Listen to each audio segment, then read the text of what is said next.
Hello guys, welcome back to my channel. তোমরা সবাই কেমন আছো? আশা করি সবাই খুব ভালো আছো, আর আমি এদিকে আজকে অনেক অনেক ভালো আছি। তো আজকের এই দিনটা আমার কাছে অনেক স্পেশাল, কারণ আজকে হচ্ছে আমার বার্থডে।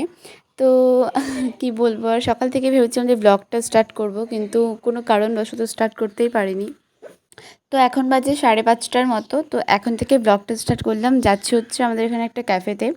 তো তোমাদের দেখেছিলাম যে ক্যাফেটা ওপেনিং হয়েছে, বেশি দিন হয়নি। তো আমাদের যাওয়ার কথা ছিল অনেক দিন আগেই থেকেই, তো যাবো যাবো করে আর যাওয়া হচ্ছিল না।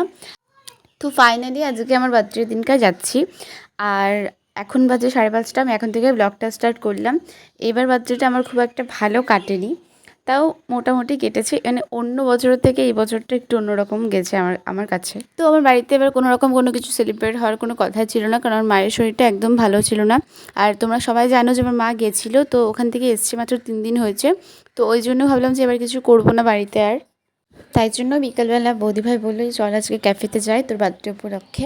তো ওই জন্যে আসা আর কি। আর এই যে কুর্তিটা দেখছো, যেটা আমি পরেছি, এটা কিন্তু আমার নতুন কুর্তি, আজকে ফার্স্টই পরলাম।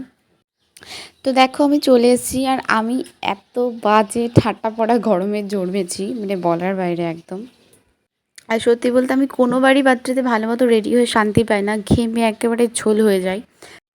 এই জন্যই আমি এবার কোনো কিছু করিনি, মানে শুধু কুর্তিটা পরেই চলে এসেছে, এরকম কিচ্ছু করিনি। কারণ আজকেও প্রচণ্ড গরম ছিল, মানে আমার বার্থডে দিনটা অতিরিক্ত গরম। তো যাই হোক, তো আমরা গিয়ে বসলাম ফ্যান চালিয়ে। তো প্রথমেই হচ্ছে চিকেন রোল অর্ডার করলাম আমরা।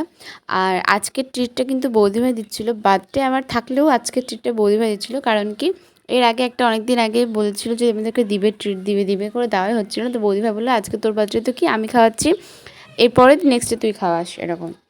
তো চিকেন রোল খেতে খেতে আমরা দেখো খাওয়া কমপ্লিট হওয়ার পরে পিৎজা অর্ডার করলাম। এটা ছিল পনির পিৎজা। চিকেন পিৎজা আমরা খাবো না, তাই জন্য অর্ডার করিনি। আর পিৎজাটা দেখো কত সুন্দর, আর আমি তো এখান থেকে ফার্স্ট টাইম ট্রাই করলাম আর কি।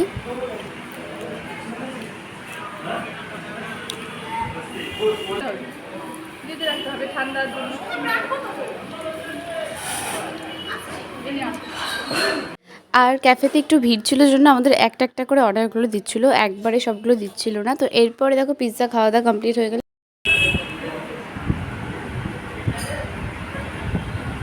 তো লাস্টে আমরা একটা মকটেল অর্ডার করলাম, মানে 3 জনের এক একটা করে। আর এই দেখো লাইনটাও চলে গেছে এই টাইমে। আর আমাদের এখানে গরমের দিনে প্রায় এরকম করে লাইনটা যায়।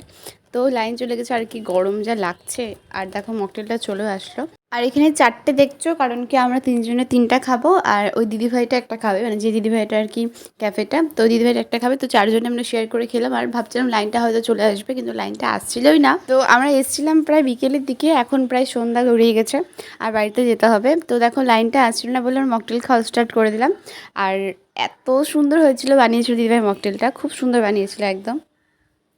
তো যাই হোক, আজকের তো মানে বিকেলটা থেকে সন্ধ্যা পর্যন্ত এইভাবে কাটালাম। তো ভিডিওটা আর বেশি বড় করছি না, আজকের মতো এখানে শেষ করছি। তো আজকে মোটামুটি দিনটা গেল, দিনটা আর কি। তো দেখা হচ্ছে খুব তাড়াতাড়ি নেক্সট ভিডিওতে। সবাই সুস্থ থেকো, ভালো থেকো, চ্যানেলটাকে কিন্তু অবশ্যই সাবস্ক্রাইব করো। আর হ্যাঁ, আমাকে হ্যাপি বার্থডে উইশ করতে কিন্তু একদম ভুলো না। টাটা।